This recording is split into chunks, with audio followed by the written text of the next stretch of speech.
নমস্কার বন্ধুরা, defence knowledge আপডেটসে আপনাদের স্বাগত।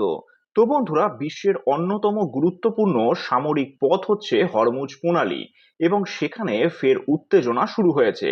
সম্প্রতি ওমান উপকূল থেকে মাত্র 20 নটিক্যাল মাইল দূরে দুটি ভারতীয় পতাকাবাহী তেলের ট্যাঙ্কারে হামলার অভিযোগ উঠেছে ইরানের রেভলিউশনারি গার্ডের বিরুদ্ধে। এই ঘটনা ভারতের জ্বালানি নিরাপত্তা এবং মধ্যপ্রাচ্যের স্থিতিশীলতাকে নতুন করে প্রশ্নের মুখে ফেলেছে। নয়াদিল্লি তড়িঘড়ি ভারতে নিযুক্ত ইরানি রাষ্ট্রদূতকে তলব করে কড়া উদ্বেগ প্রকাশ করেছে। এখন প্রশ্ন হচ্ছে, এই তেলের ট্যাঙ্কারটি কি ইরান থেকে আসছিল?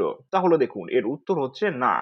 প্রাপ্ত তথ্য অনুসারে আক্রান্ত ট্যাঙ্কারটি মূলত ইরাকি অপরিশোধিত তেল নিয়ে ভারতের দিকে আসছিল। সাধারণ মানুষের মনে হতে পারে ইরান থেকে তেল আনছিল বলে হয়তো হামলা হয়েছে, কিন্তু বাস্তবটা হলো ইরান বর্তমানে মার্কিন নিষেধাজ্ঞার কবলে থাকায় ভারত সরাসরি ইরানের থেকে বড় অঙ্কের তেল কিনছে না।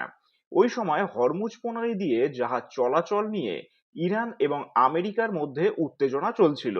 ইরান জলপথটি বন্ধ রাখার ঘোষণা দিলেও বাণিজ্যিক জাহাজ চলাচলের চেষ্টা করায় এই সংঘাতের সৃষ্টি হয়। ভারতীয় জাহাজগুলো কেবল ওই পথ দিয়েই পার হচ্ছিল। আসলে হামলার পর ভারতের বিদেশ মন্ত্রক ইরানি রাষ্ট্রদূত ডক্টর মোহাম্মদ ফতেলিকে তলব করলে তিনি জানিয়েছেন যে আসলে ইরানের প্রতিনিধি এই বিষয়টা খুব স্পষ্ট করে দিয়েছেন যে ভারত ও ইরানের সম্পর্ক 5,000 বছরের পুরনো এবং অত্যন্ত শক্তিশালী। তারা সাংস্কৃতিক ও সভ্যতাগত এবং ঐতিহাসিক বন্ধনের কথা উল্লেখ করে বোঝাতে চেয়েছেন যে ভারতের সঙ্গে কোনো ধরনের শত্রুতা করার ইচ্ছা তাদের আপাতত নেই। এছাড়াও ইরানের পক্ষ থেকে রাষ্ট্রদূত জানিয়েছেন যে এই নির্দিষ্ট হামলার ঘটনা সম্পর্কে তিনি বিস্তারিতভাবে অবগত নন। তিনি বলেন, আমি এই ঘটনা সম্পর্কে কিছু জানি না, তবে আশা করি এটি দ্রুত সমাধান হবে। অনেক সময় কূটনৈতিক স্তরে কোনো ভুল বোঝাবুঝি হলে সরাসরি দায় স্বীকার না করে এভাবেই পরিস্থিতি সামাল দেয়া হয়। ইরান সরাসরি ভারতকে আক্রমণ করার কথা না বললেও তারা ঘোষণা করেছে যে আমেরিকা যদি ইরানের সমুদ্র বন্দরগুলোতে অবরোধ চালিয়ে যায় তবে ইরানও হরমুজ প্রণালী বন্ধ করে দেবে। তাদের দাবি, তারা কেবল নিজেদের জলসীমা এবং স্বার্থ রক্ষা করছে। অর্থাৎ ভারতের জাহাজগুলি চালানো বা পথ আটকে দেওয়া আসলে আমেরিকার উপর চাপ সৃষ্টি করার একটি কৌশল ছিল, ভারতকে ব্যক্তিগতভাবে আঘাত করা নয়। ইরানি রাষ্ট্রদূত মনে করিয়ে দিয়েছেন যে ইরান এর আগেও বহুবার ভারতীয় জাহাজকে নিরাপদে পথ দিতে সহায়তা করেছে।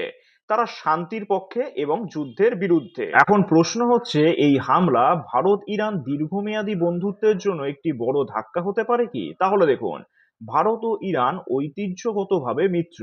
চাবাহার বন্দরের মতন বড় প্রকল্পে দুই দেশ একসঙ্গে কাজ করছে।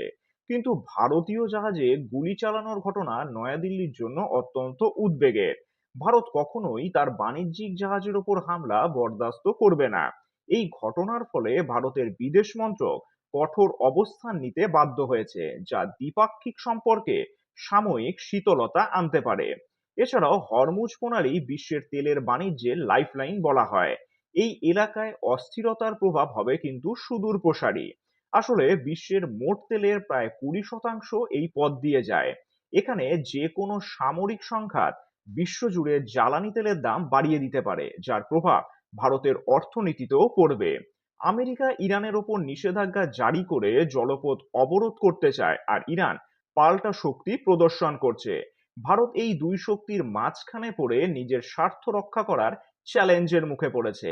এই ঘটনার পর আরব সাগরে ভারতীয় নৌবাহিনীর টহল এবং সুরক্ষা ব্যবস্থা আরো জোরদার করা হবে, যা ওই অঞ্চলে ভারতের ক্রমবর্ধমান সামরিক উপস্থিতিকেই নির্দেশ করে। আসলে হরমুজ প্রণালীর এই ঘটনা কেবল একটি বিচ্ছিন্ন হামলা নয়, বরং এটি বিশ্ব রাজনীতির জটিল দাবার চাল। ভারতের জন্য এখন বড় চ্যালেঞ্জ হলো ইরানের সাথে কূটনৈতিক সম্পর্ক বজায় রেখেও নিজেদের সামুদ্রিক বাণিজ্য পথকে নিরাপদে রাখা।